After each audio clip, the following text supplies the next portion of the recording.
বাঁচাও, ক্লাব দুর্নীতিবাজ হটাও, ক্লাব বাঁচাও, এই স্লোগান আগামী দিনে রাজপথে আমরা রাস্তায় নামবো আপনাদের বিরুদ্ধে।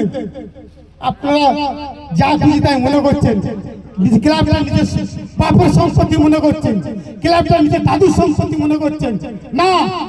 আপনার যেমন অধিকার আছে আমার অধিকার আছে ওই ক্লাবে, আপনার যেমন অধিকার আছে কলকাতা মহানগরের সমর্থন সেই অধিকার আছে, তারপরেও আপনারা নিজের দাদুর সম্পত্তি মনে করছেন। আর আপনাদের সোশ্যাল মিডিয়া মাধ্যমে আরেকটা কথা বলতে চাই, মাননীয় মুখ্যমন্ত্রী আপনাকেও বলতে চাই, আপনি যদি মনে করেন কয়েকজন অফিসিয়ালদেরকে ঠিক রেখে আপনি ইলেকশন করাবেন, আপনি ভুল বুঝছেন।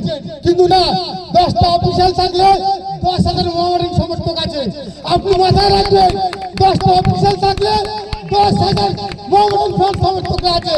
আপনি ভুলে যাবেন না, ওই 10 জনের দিকে তাকাবেন না, 10,000 মহামারীর সমর্থক দিকে তাকাবেন। তা আপনার কাছে অনুরোধ থাকবো, আপনি বিষয়টা একটু নজর দেবেন। প্রয়োজন হলে আমরা আপনার কাছে যাব, আপনার কাছে দ্বারস্থ হব। আমাদেরকে ক্লাবটা বাঁচানোর জন্য আমাদের লড়াই থাকবে, এই লড়াই আপনাদের সকলে জারি রাখতে হবে। এই লড়াই আমাদের